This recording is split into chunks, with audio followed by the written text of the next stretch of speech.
I don't believe in gut feelings. At least, I didn't before that night.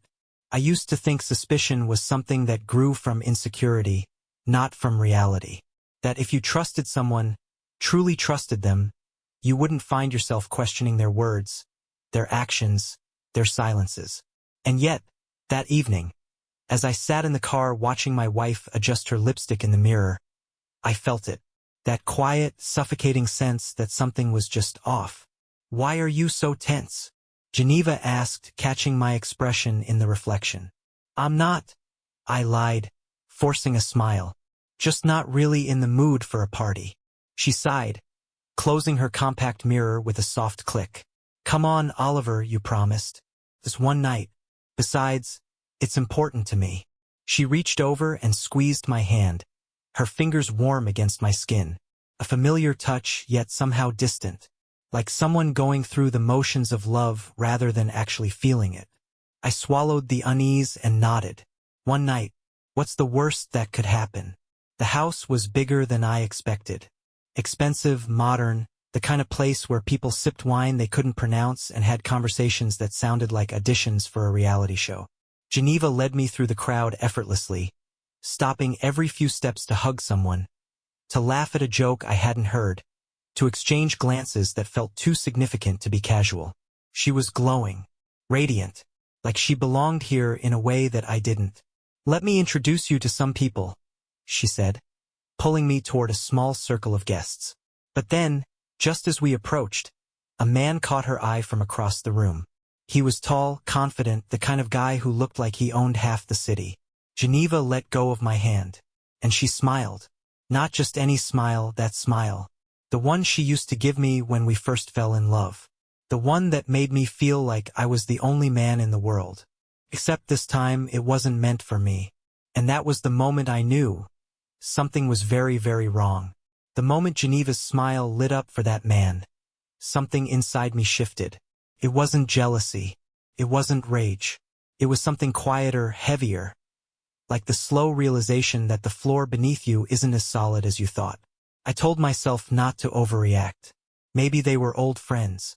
Maybe it was just her being social, the way she always was. But deep down, I knew.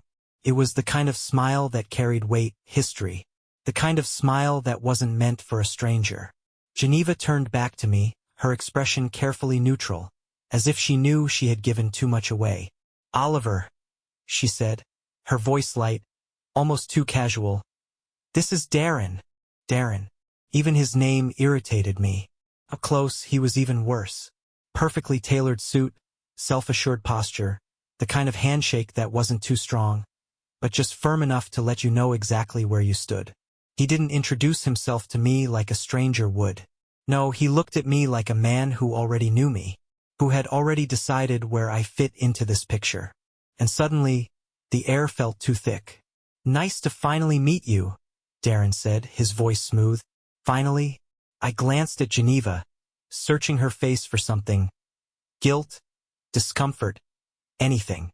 But she just laughed softly, a sound I used to love, but now found almost nauseating. "I told you about Oliver," she said, reaching for her wine glass. My husband.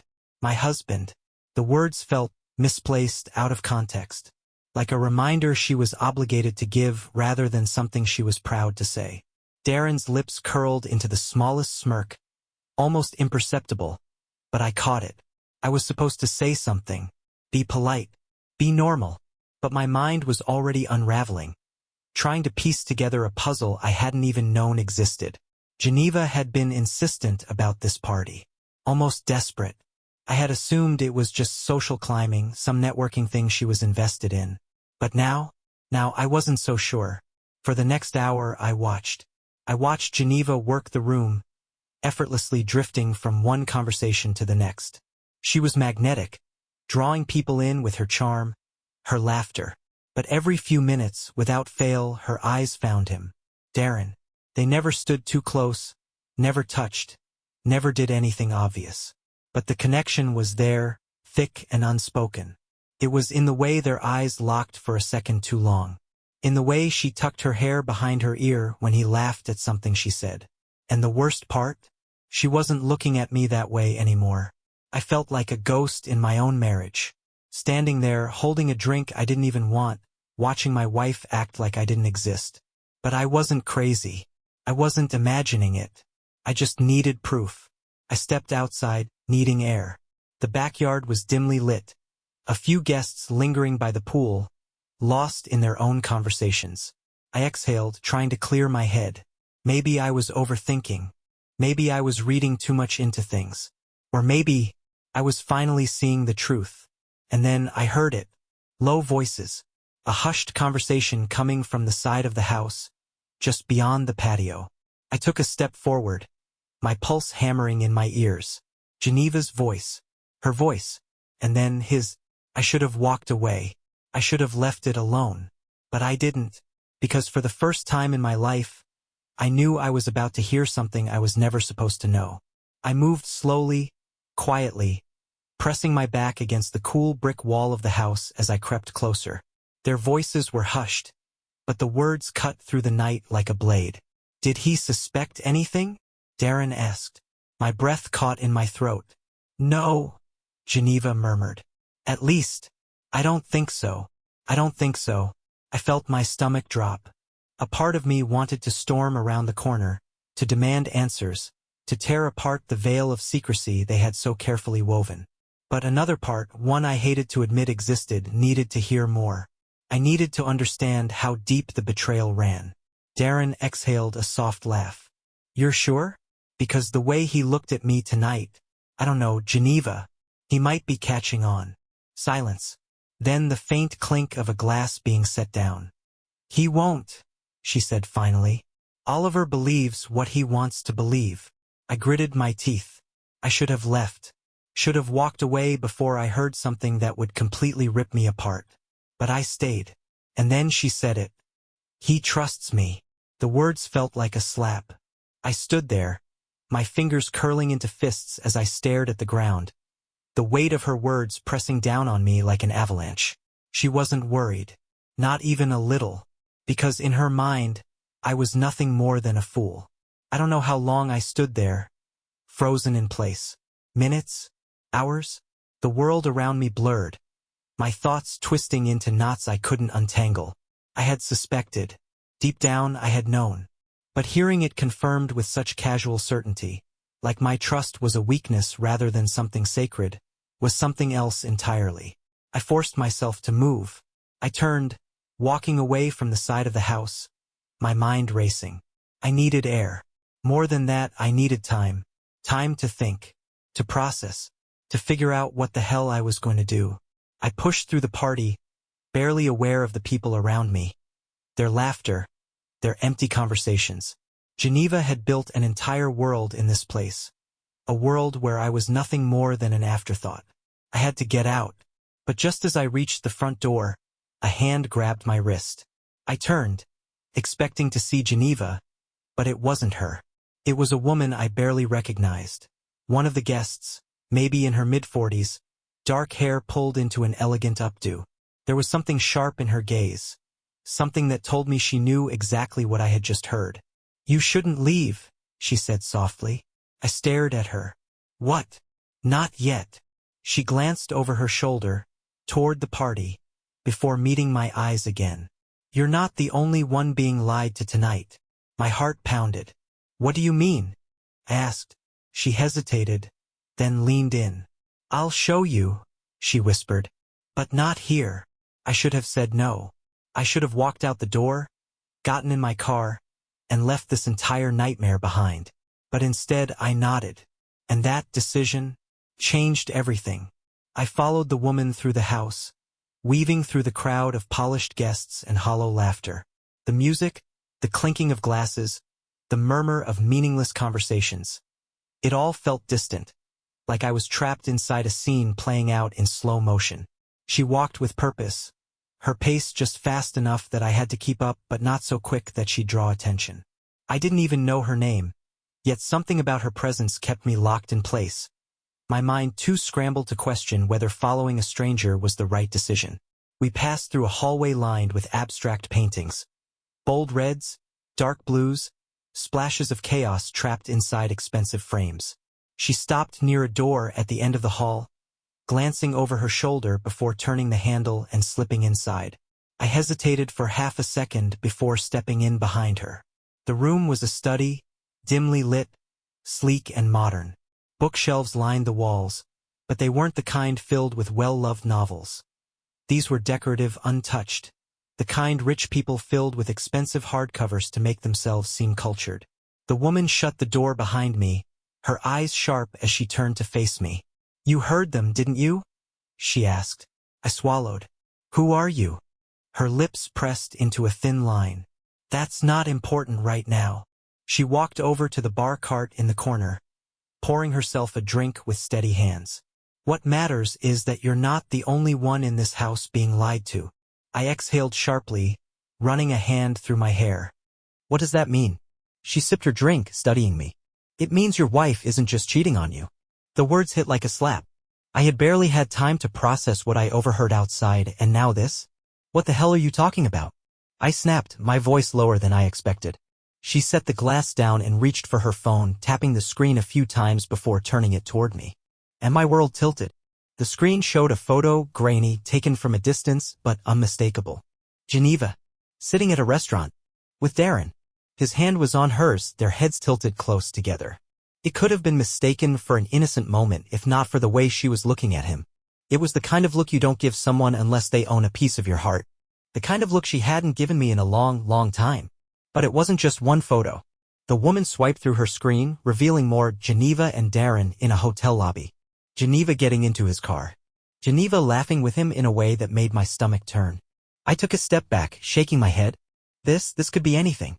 My voice sounded weak, unconvincing even to myself. The woman let out a soft, bitter laugh. "Come on, Oliver. Don't insult your own intelligence." I swallowed hard.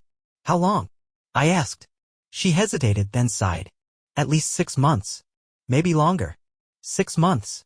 I had spent the last half a year believing my marriage was fine, believing the distance between us was just stress, just life getting in the way. But Geneva. She had been living another life entirely. My fingers curled into fists, my pulse roaring in my ears. I wanted to yell, to break something, to storm out of this house and demand the truth from her right then and there. But instead, I asked, "Why are you telling me this?" The woman's expression softened just slightly. "Because I've been where you are." She sighed, swirling the liquid in her glass. "And because Darren isn't just playing your wife." A cold dread coiled in my stomach. "What?" She exhaled, setting her drink aside. "He's been doing this for years. Finding women in marriages that have cracks. Slipping into their lives, convincing them he's their escape. He makes them feel special. Wanted.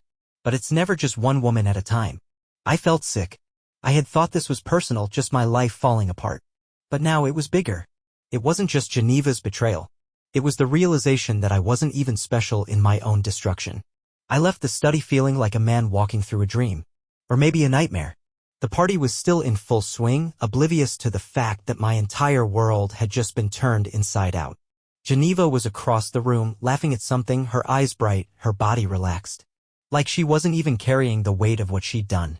Like she hadn't spent the last 6 months lying to my face.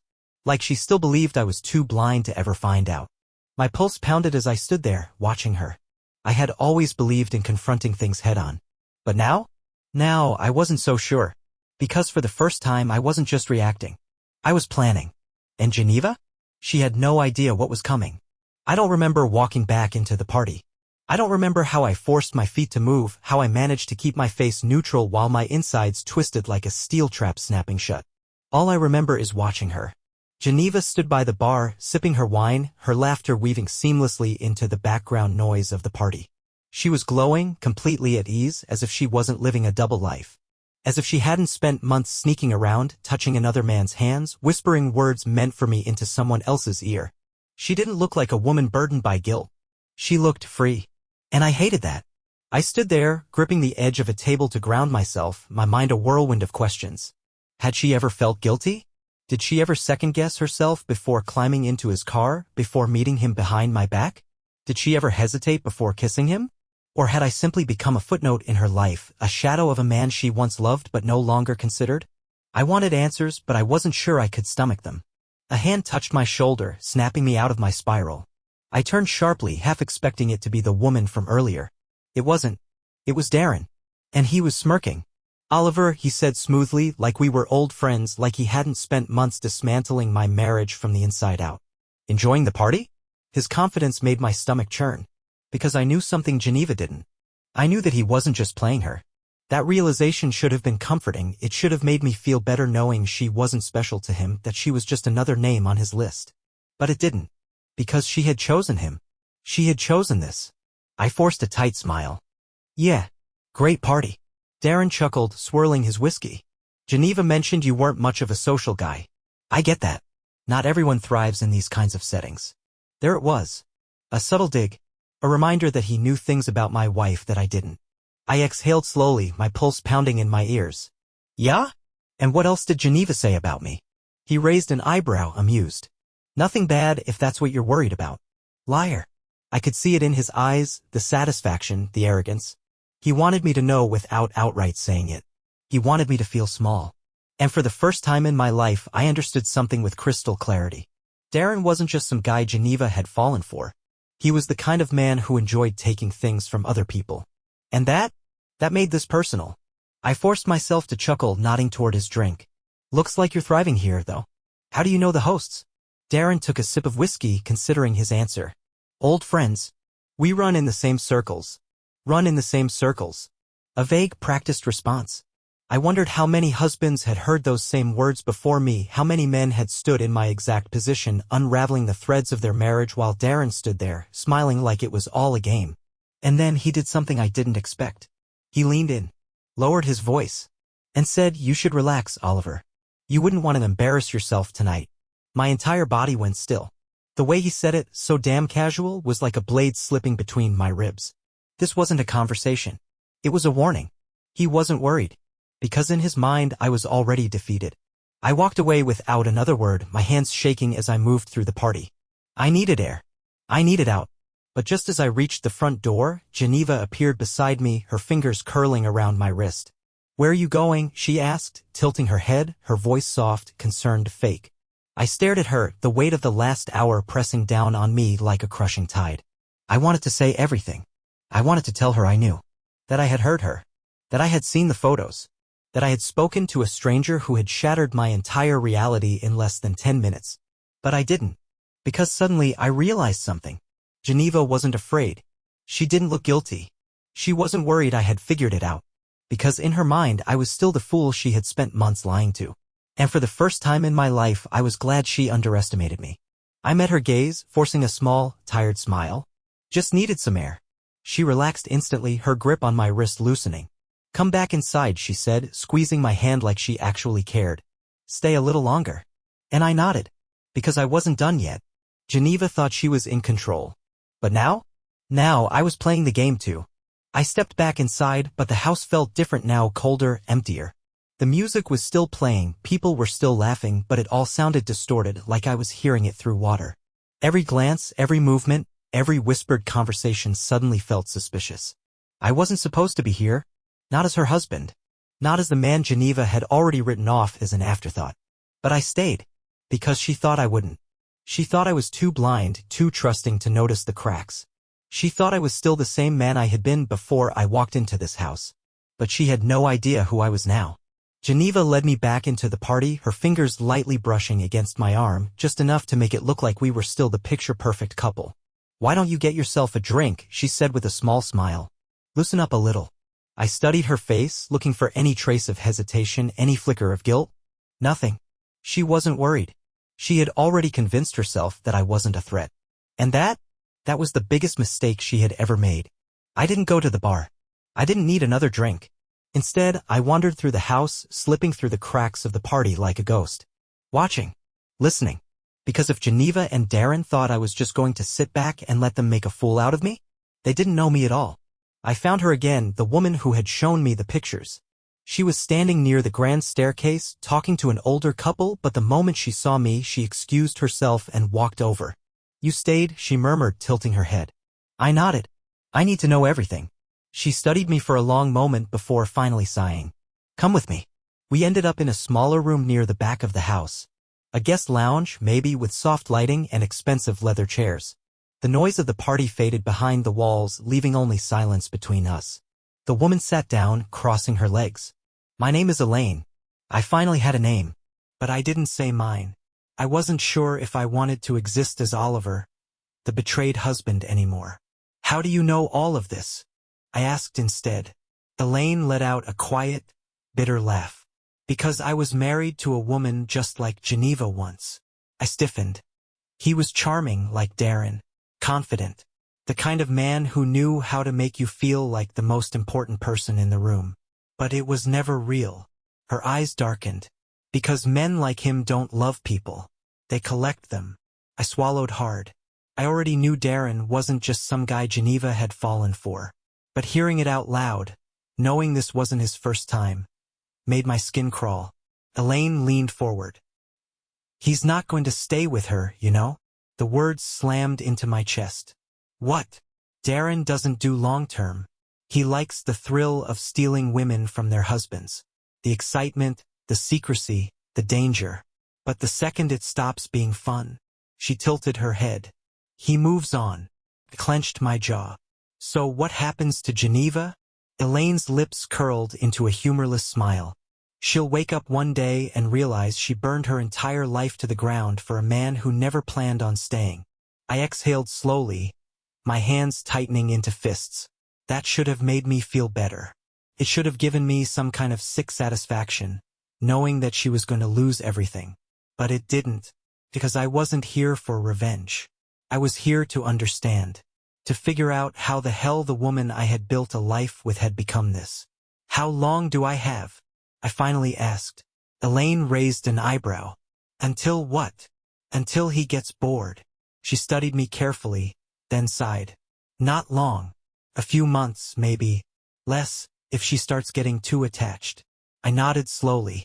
That was all I needed to know. Geneva thought she was in control. She thought she was choosing Darren. But in reality, he was choosing when to discard her. And when that happened, she was going to come crawling back. I walked out of the room, my mind clearer than it had been in weeks. I wasn't confused anymore. I wasn't hurt.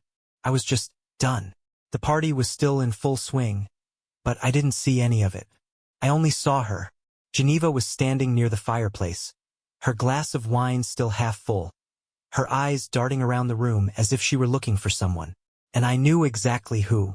I walked toward her, my heart pounding, but not from nerves, from something else, something colder. She turned just as I reached her, her face lighting up in that same fake, practiced smile. There you are, she said softly, brushing a hand down my arm like she actually cared. I was starting to think you left. I held her gaze, my pulse steady. I was just thinking the same thing about you. Her smile faltered for half a second, barely noticeable, but I saw it. And for the first time, she didn't look so confident anymore. Geneva's eyes searched mine, looking for something. Uncertainty, hesitation, doubt. But she found none. Because the version of me she had built her lies around, that version was dead the moment I saw her smile at Darren. Yet she still believed she could control the narrative. She still thought she was playing the leading role in this show. I let her hold onto that belief for a little longer. Because what happens when an actress doesn't know the script has changed? She starts to improvise. And that's when the truth slips out. She tilted her head, her expression softening into one of concern. Are you okay? You've been acting distant tonight. I almost laughed. She was good, turning the conversation back onto me, making me doubt myself, making me question if I was the problem, if maybe I was being paranoid, if maybe she was the one who deserved sympathy. She must have rehearsed this role 1,000 times before. But I wasn't the same audience anymore. I smiled.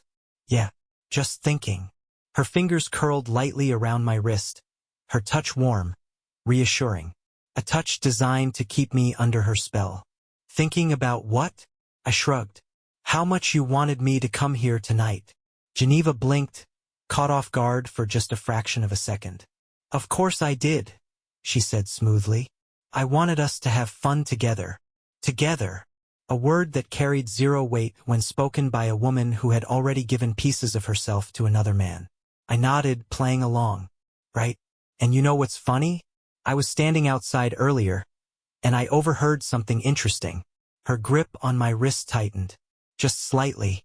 Not enough for most people to notice. But I did. "Oh?" she asked, voice still light, but her posture had changed. Her body stiffened just enough to betray the cracks forming beneath the surface. "Yeah." I leaned in, lowering my voice. "You and Darren. You really don't think I'd ever suspect, do you?" I felt her breath hitch. And for the first time tonight, she looked afraid. Geneva's reaction wasn't explosive. She didn't break down. She didn't scream or deny it. No, she did something far worse. She smiled. A small, controlled, careful smile. And she tilted her head slightly, studying me like she was calculating the exact response that would keep me from walking away. "Oliver," she murmured, stepping closer, lowering her voice just enough so only I could hear. "I don't know what you think you heard, but I promise you, it's not what you think." Not a denial. Not even an attempt to convince me she hadn't betrayed me. Just manipulation. A way to make me doubt myself.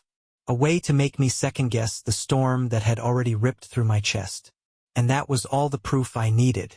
"Okay," I said simply. Her eyes narrowed just slightly, like she was expecting me to push, to explode, to demand explanations. Anything that would put her in control of the conversation. But I didn't give her that power. I just smiled back. And that's when she realized she had lost control. The rest of the night, I let her believe she had salvaged it.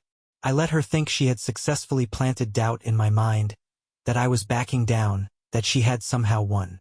Because people like Geneva, they need to believe they're in charge. They need to feel like they're outsmarting everyone else.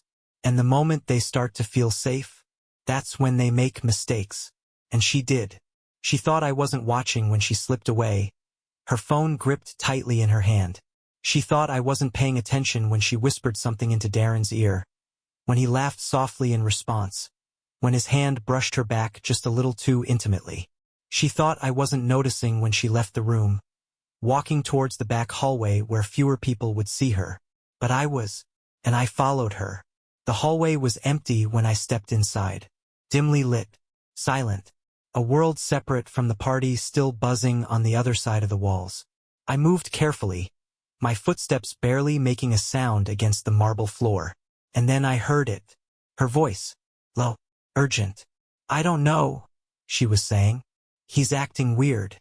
I think he knows." A pause. Then Darren's voice. "Then make sure he doesn't." I clenched my jaw. The casual way he said it. The complete lack of concern. Like I wasn't even a real obstacle. Like my entire marriage was just a small inconvenience for him to sidestep. And Geneva, my wife, was standing there nodding, not arguing, not even hesitating, just agreeing. I should have been furious. But I wasn't, because they were about to get exactly what they deserved. I stood in the hallway for a long moment, listening to the whispers of two people who thought I was blind, weak, incapable of standing up for myself. They thought I was a fool. They thought I was just another husband too afraid to see the truth. And for a while maybe I had been. But not anymore. I wasn't here to fight for Geneva's love. Because now I saw the truth. I didn't want it. I didn't want a marriage built on lies. I didn't want a wife who saw my trust as something to manipulate rather than something to cherish. And most of all, I didn't want to waste another second of my life trying to hold onto something that had already slipped away. So I did something they never expected. I walked away. The moment I stepped outside, the cold night air hit me like a shock to the system. I exhaled slowly, letting the weight of everything leave my body. I wasn't angry anymore. I wasn't hurt.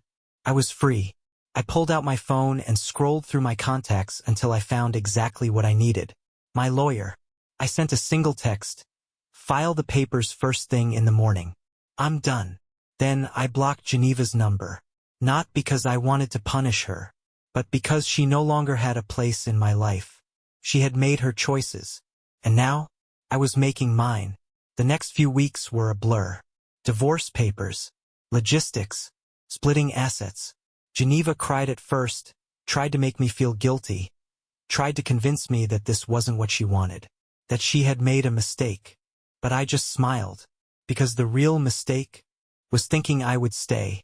She expected me to beg. She expected me to fight for her. She expected me to hold on even when she had given me nothing to hold on to. But instead, I let her go. And it was the best decision I ever made. It's funny. When you're in the middle of something like this, you think it's going to destroy you. You think the betrayal is too big, the pain too deep, the future too uncertain. But then one day you wake up and realize you're okay. Better than okay. Because now, I was living a life that was mine. No more pretending.